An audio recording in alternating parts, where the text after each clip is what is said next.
Hi, welcome to 2020 Tasty Treats. We're doing a series of appliques on things that go. So you can see I've got lots of things going places here.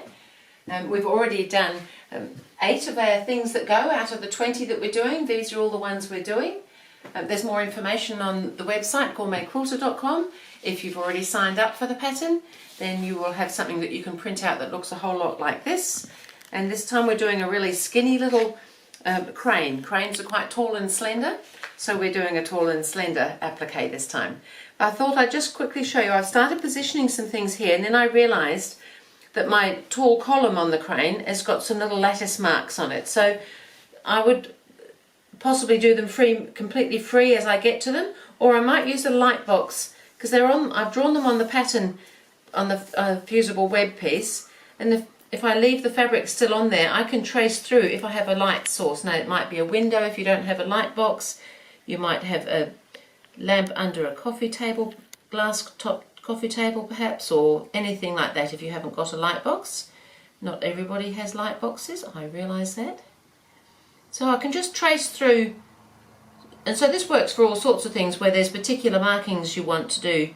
With applique you can use a light source to see through. Now if you can't, like if your fabric is darker and it's a bit harder to see through, that is a little bit trickier. But it's often possible if you can get a strong enough light and then use a light coloured pencil or chalk marker or something to do the actual markings. But I'm just using a regular pencil. I've drawn my markings on to my little crane piece now, so I can continue on now positioning these so that I can go ahead and stitch it all. So I'll stitch those lines when I'm doing the stitching. As I said, I've already started positioning bits. I pop my wheels on so that I can measure up so that they're an equal distance from the bottom of the block, leaving enough to do a seam allowance in there as well. So this is tall and skinny, and tall and skinny has to fit where it's told. So that's coming in pretty much straight up there. And then there's a little cabin where the little driver sits.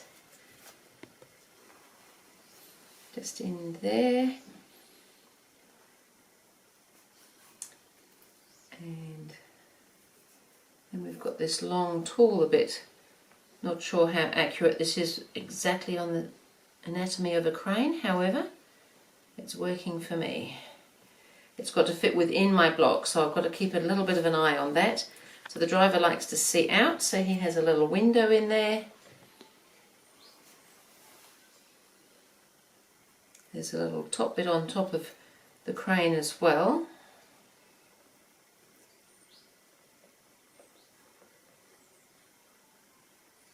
And then there's a little hook. Cranes often have a hook, or they have some sort of arrangement for picking things up on the end of them. So we've got a hook on the end of ours, just a tiny little hook really, because it's a tiny little block.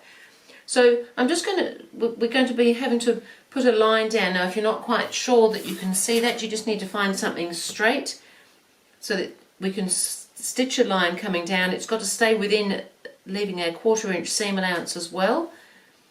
So I think that's probably looking pretty good. So I can do and the same thing, I can just draw a line now if you're happy that that's fairly straight, although the wind could be blowing. Where I live it's quite windy at times, so the wind could be blowing that crane hook around. So I've just drawn a very faint line on there, so nothing's ironed yet, it's all just positioned. But I think that's looking pretty good for a slender block, so I can go ahead and iron that in place now. And then I'm free motion stitching, so I'm going to pop a stabiliser behind using a lightweight cotton batting. Of course, having it as a batting for my stabiliser does mean I could use it as a quilt as you go.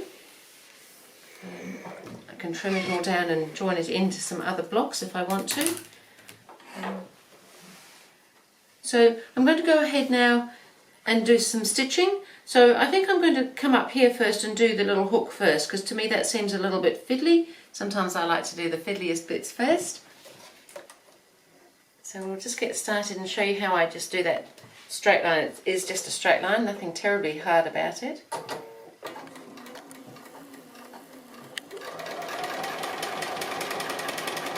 You can just take your time, no need to rush.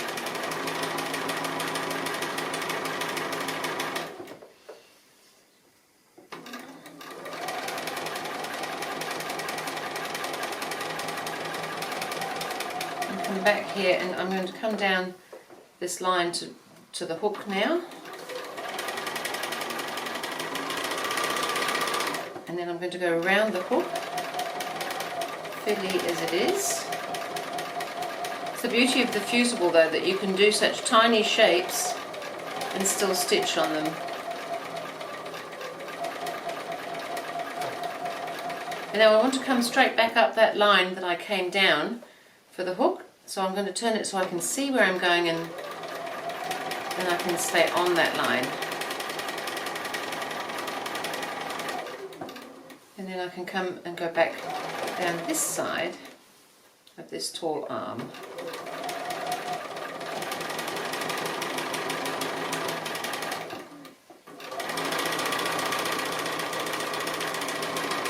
And now I'm here, I can get onto this little cabin and come all the way around that as well.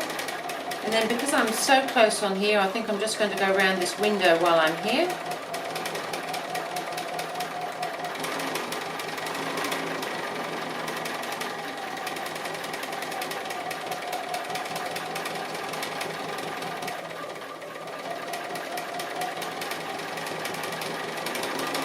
And I'll finish off there, and then I'll come back down and do that lower part there. So it's really all just the same. I'm just going to stitch these double with the lines like I did with the crane hook there, and I'll come back and show you when I get to the other end.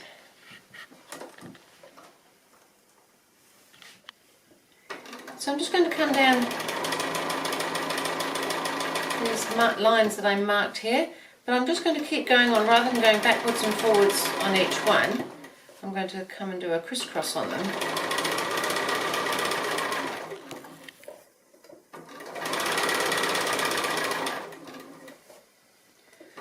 So I was going to do them double. It's not necessarily essential because I've got a nice dark thread, but I can come back over it if I want to. So I could come all the way back up again. I quite like the idea of it being double because it is a little bit stronger.